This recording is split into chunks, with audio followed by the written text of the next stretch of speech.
Jane, அன்பு குழந்தையே, உனக்காக நான் என்னவென்னவெல்லாம் எடுத்து வந்திருக்கிறேன் தெரியுமா? கேட்டால் ஆச்சரியப்படுவாய். நீ ஆனந்த கண்ணீருடன் நன்றி கூறதான் போகிறாய், இது சத்தியம்.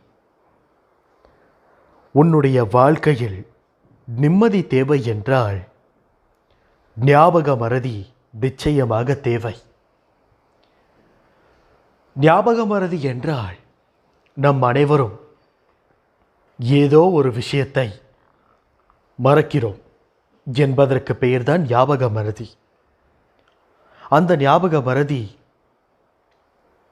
இந்த சில காலத்தில் மனிதர்களாகிய நம் அனைவருக்கும் ஒரு நோயாக தெரிகிறது. ஆனால் ஞாபக மறதி ஒவ்வொரு மனிதனுக்கும் மிகவும் தேவையான ஒரு விஷயம். ஏன் தெரியுமா?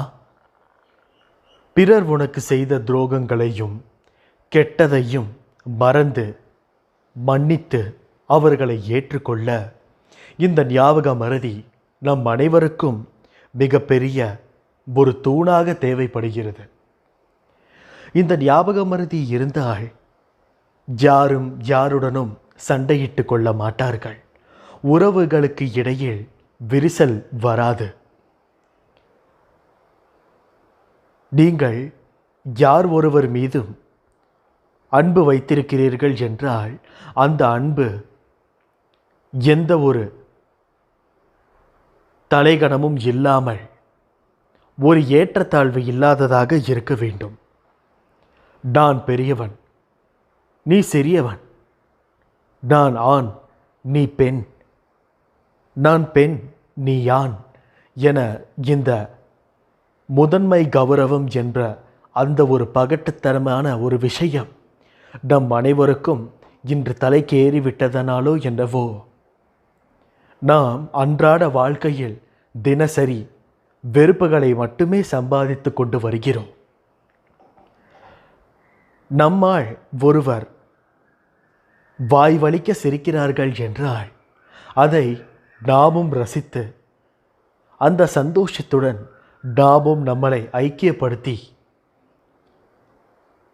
ஒன்றாக பிணைந்து விட வேண்டும்.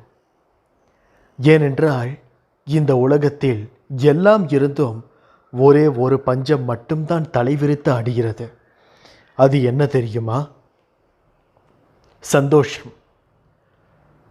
ஒரு சில பொருட்கள் கிடைத்துவிட்டால் நாம் சந்தோஷமாக வாழ்ந்துவிட முடியும் என்ற அந்த தேவையற்ற எண்ணத்துடன் நாமே சந்தோஷமாக இருக்கிறோம் என்று நம்மை நாமே ஏமாற்றிக் கொண்டுதான் இருக்கிறோம். உண்மையான சந்தோஷம் எது? எவ்வளவு கஷ்டம் வந்தாலும் எவ்வளவு நெருக்கடியாக இருந்தாலும் உன்னுடைய பெற்றோர்களை கடிந்து கொள்ளாமல் இருப்பது. உன்னை சுற்றி இருப்பவர்களுக்கு தேவையானதை நீ செய்வது. கூட்டு குடும்பத்துடன் ஒன்றாக ஒரே வீட்டில் வாழ்வது. இவைகள் எல்லாம் தான் முதன்மை சந்தோஷமாக திகழப்படுகிறது, திகழ்ந்து கொண்டிருந்தது. ஆனால் நாம் அனைவருக்கும் பகட்டான வாழ்க்கை மிக பெரியதாக போய்விட்டது. நம் அனைவருக்கும் ஏதோ ஒரு வரியில் அந்த கடவுள் ஒரு நிம்மதியை கொடுத்திருக்கிறான் என்று நம் அனைவரும் அந்த இறைவனுக்கு நன்றி கூற வேண்டுமே தவிர நம் ஆசைப்படும் இந்த பகட்டான வாழ்க்கைக்கு நீங்கள் துணை புரியவில்லையே என்று அவரை கடிந்து கொள்வது மிகவும் தவறு. என்ன ஆனாலும் நான் உன்னுடன் தான் இருக்கிறேன். அதேபோல் நீ உன்னை சுற்றி உன்னை சார்ந்து இருக்கும் மனிதர்களுக்கு நீ அவர்களுடனேயே இருக்க வேண்டும். நிச்சயமாக அடி சறுக்கதான் செய்யும். யானைக்கே அடி சறுக்குகிறது என்றால் நம் அனைவரும் எந்த பற்பங்களில் வருவாய்? விழுந்த அடிகளை படிகளாக நினைத்தால் எந்த உயரத்தையும் தொட்டுவிடலாம். தடைகளையும் எதிர்ப்புகளையும் துணிவுடன் எதிர்கொண்டு முன்னேறும்போது வெற்றிகள் மலராகவும் மாலையாகவும் மகுடமாகவும் வந்து சேரும். ஆனால் அந்த மகுடத்தை தாங்கும் தலை என்றும் கனமாக இருக்கக்கூடாது. எந்த ஒரு விஷயம் நடக்க வேண்டும் என்று என்னிடம் நீ வேண்டினாலும் அதற்காக காத்திருக்க தொடங்கு. அழகான வீட்டுக்குள், அன்பான கூட்டுக்குள் அமைதியாய் காத்திருங்கள். சிறகடிக்க காலம் வரும்போது ஆனந்தமாகவும் சுதந்திரமாகவும் பறக்கலாம். விழுந்து உயர்ந்து விட்டால் பொறாமையில் பேசுவார்கள். தாழ்ந்து வீழ்ந்து விட்டால் கேவலமாக பேசுவார்கள். இவ்வளவுதான் மனிதர்களின் உலகம். ஆனால் இவைகளை எல்லாம் உடைத்து கொண்டு அந்த அறியாமை என்னும் உலகத்தில் இருந்து நீ வெளியில் வந்து நீ என்னவாக வேண்டும், எப்படி இருக்கும் வேண்டும் என்று நீ உணர வேண்டும். வாழ்க்கை வாழ்வதற்காகவே தவிர இல்லாததை கிடைக்காததை நினைத்து ஏங்கி வீணடிப்பதற்கு இல்லை. உன்னால் முடியும் போது உன்னை சுற்றி வரும் பல நண்பர்களை விட உன்னால் முடியாத போதும் உன்னையே பற்றி பிடிக்கும் ஒரு நண்பனே உனக்கு போதுமானவன். எந்த ஒரு பிரச்சனையாக இருந்தாலும் பேசி தீர்த்து விடுங்கள். பேசியே வளர்க்காதீர்கள். நடப்பதை பாருங்கள், நடக்கதை நேசியுங்கள். நடந்ததை என்றென்றைக்கும் கிளறாதீர்கள். உரியவர்களிடம் சொல்லுங்கள், ஊரெல்லாம் சொல்லாதீர்கள். உறுதி காட்டுங்கள், பிடிவாதம் பிடிக்காதீர்கள். விவரங்கள் சொல்லுங்கள், வீண் வார்த்தை சொல்லாதீர்கள். தீர்வை மட்டுமே விரும்புங்கள் எந்த ஒரு நேரத்திலும். அதனால் நாம் எந்த ஒரு விஷயத்தை செய்தாலும் இந்த உலகம் ஏதோ ஒரு விதத்தில் நம்மை தவறாக தான் பார்க்க செய்யும். ஆனால் இதனுடைய உண்மையான பண்புகள் என்னவென்றால், நாம் எந்த ஒரு செயல் செய்தாலும் எந்த ஒரு பொருட்களை எடுத்தாலும் அதில் நல்லது கெட்டது என இரண்டு விஷயம் இருக்கிறது.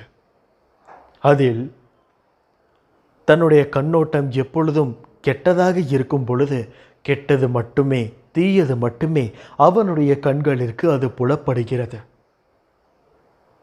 இதே நல்லதை மட்டும் பார்த்து ஒரு விஷயத்தை பார்த்தான் என்றால் அந்த பொருளில் இருக்கக்கூடிய, அந்த விஷயத்தில் இருக்கக்கூடிய நல்லது மட்டுமே அவன் கண்ணுக்கு தெரியும்.